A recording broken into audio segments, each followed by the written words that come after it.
This is Juan Romero from Switchwatch. Hope you've been enjoying all of our latest content. Well, here I am with another review. This one's Monster Energy Supercross 3, the official video game. Quite a mouthful there. All the official licenses are here, and well, if you follow this sport, then that's going to be something you like. There's obviously no story in this game, so we're going to jump straight into the gameplay. There are 100 riders here, both of the 450SX and 250SX categories, with 15 official stadiums in this game. This iteration, you'll also be able to join official teams in career mode. Thing is, well, that's all very well and good, but what does this play like? I have to say, it plays pretty damn well. But it does take a lot of patience. I'm not a massive fan of this sport, but I can appreciate how difficult it is and how much skill is required for these riders to not only race around a track like this, but to be able to perform jumps with the right timing and speed without one crashing into a mound or two or another rider. In the first few hours of the game, it took me a good while to get used to, and a lot of frustration, I have to admit, ensued. I'm not one to shirk a challenge, but this one was really grating on me. I was flying off the track, smashing into other riders, or just not getting my jumps right, and if you do get it wrong and have the bike at the wrong angle, you'll just fly off into the barrier, and that's it. Basically, it's a race over if you're playing a race. However, it might not be over just yet, because there is a little handy rewind tool that you can use while racing. You can rewind the section that you messed up and head straight back into the race. The problem with that is I always feel like I'm cheating, so I don't tend to use it. An arcade game, this is not. This is simulation, and it's taken very seriously. One of the gripes I had in terms of this, though, was, well, the fun factor, really. If you fall off just once, you're more or less done, unless you are willing to use that rewind tool. It's very difficult to make up, and it's difficult to make that comeback as well. So it's essential that you have a good start and make as little mistakes as possible, because just one can actually cost you the race entirely. And well, there's so many variables at play here that you will make mistakes, and that will either annoy you or it will spur you on to learn every facet of these tracks. It does take practice to land those jumps at the optimum point, so you can get that speed going into the next, and corners as well. It just takes a lot of skill knowing exactly when to brake and accelerate and have those wheels pointing in the right direction so your rider doesn't just fall off and hit his face flat into the mud. Well, hit a mound with a front wheel and flying off that bike, you're going to go. This game is such a challenge, but in the end was one that I relished, especially when I saw myself getting better. I do think that the AI riders are too good though, even on easy mode. Either that or I'm just terrible at this game, no matter how hard I was trying.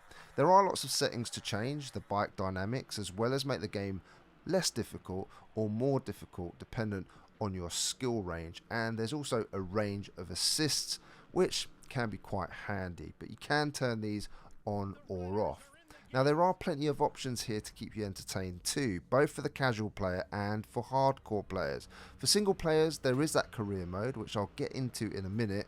You also have the choice of that single event where you can choose from Standard, Triple Crown and West Showdown, which has a class of 250 only. You have Time Attack, which is one of my favourites, as you can leave your times on the online leaderboard, which is always nice if you are a competitive beast.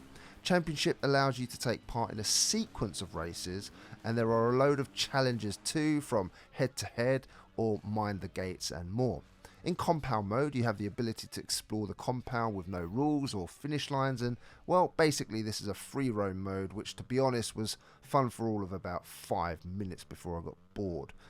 Now, there is a lot of content here, but you won't enjoy all of it, and well, if you're like me, I centered most of my time around the career mode and Time Attack, which took my fancy.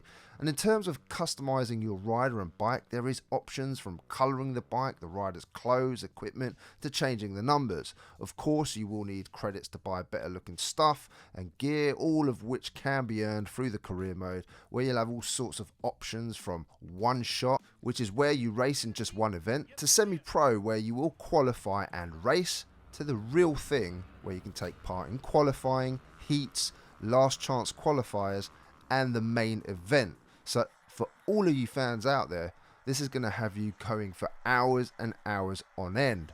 And just as well too, because the price of entry here is pretty high. Multiplayer modes include a local multiplayer where a bunch of you can play, but there was no online race options other than the leaderboards, which I found rather disappointing considering the price point here. Take into consideration, I'll talk about this in the value section, but if you want to play with just a couple of friends, you're talking about spending £150 all in. Now for those of you that like making your own tracks, there is some good news. You can with the track editor. It's not for me, I'm more of a player than creator here, but it works well enough, it's simple, it's logical enough to create something pretty decent, which you can share with the online community, I might add. Let's move on then to the audio. Well, you have a bunch of songs included, but I've always been one in these types of games, especially simulation type games like this, to turn the background music off, as I find it rather off-putting. For the purpose of this review though, I've kept them playing so you can hear a little for yourself. Now the sound effects are fine, they do a decent job, if not spectacular, but then again, what exactly can you do other than record the sound of motorbikes? For me, turn the music off, get in tune with the bike's engine, and then it's you versus the track and the riders. The commentator at the beginning of the race makes it sound rather entertaining. The 30-second board is up.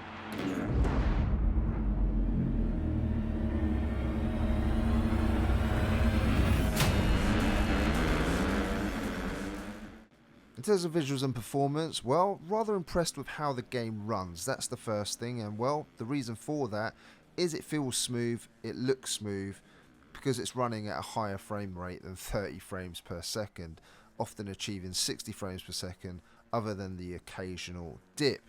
The sacrifice, of course, is there is a hit on the visual fidelity.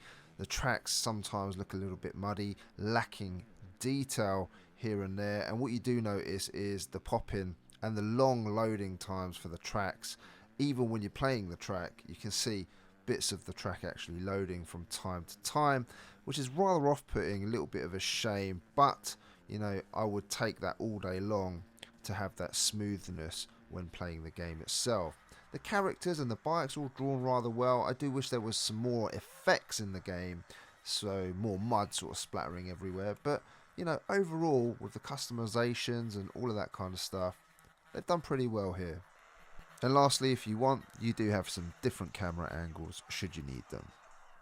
Now, in terms of value, this is where things get a little bit tricky. This game's expensive. You're looking at having to pay a monster £53.99 in the UK on the eShop, although you can purchase it a little bit cheaper on Amazon. In the USA, you're looking at $49.99, so if you do want a digital copy and you live in the UK, you're better off buying it over there. Would I personally be happy paying that price?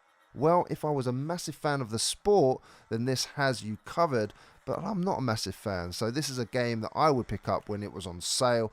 And while part 1 of this game has gone down to $14.99, so that gives you some idea of how much this could be discounted in the future. Disappointed that there isn't a dedicated online mode which replicated the local player mode, because it means that you can have 3 or 4 of you, if you love this type of game, spending 50 quid each, which is maybe a couple of £100. I mean, that's just not realistic. And it's even more disappointing knowing that the other console versions do have dedicated servers and an online race mode as well, with all the local multiplayer options, which makes this pretty much a big downgrade if you're looking for multiplayer options. Although if you're looking for that single player option, then that's not going to matter to you. On to that verdict then, but before I get into that, hit that subscribe button and bell notification if you're new here. If you need a reason, every Sunday we release our bargains video, letting you know the best games you can pick up for a bargain price. They go live at 7 PM UK time, and you can win $10 every week just by naming your pick of the week. On Mondays, we go live with physical games that are being released that week on the Nintendo Switch that you can pick up. And lastly, well, if you want to win a Nintendo Switch Lite when we hit 50,000 subscribers, we're giving one away to one of you, ladies and gentlemen. Back to that verdict. If you are a fan of this sport, then this game represents the sport well. There are a raft of modes to get your teeth into, and I especially enjoyed career mode. It's lacking in that online option, but I was quite happy putting in times on my own in time attack or just playing that career. Make no mistake, it's a very challenging game and it will test your patience, and it's very expensive at its current price. A solid enough game, but if you're not a massive fan, it's not essential, and I would wait for a sale. A 7 out of 10 from me. Ladies and gentlemen, if you're still here watching, that means you're still here supporting. If you did enjoy the video, please leave a thumbs up. We do appreciate that very much. Right now, I'm going to put some videos up above so you can check out our weekly bargains video and the physical games that have been released this week. And I'll put a review or two so you can check those out, and we'll see you over there. Take care, everyone. My name is Juan Romero, and I'll see you again on the next one.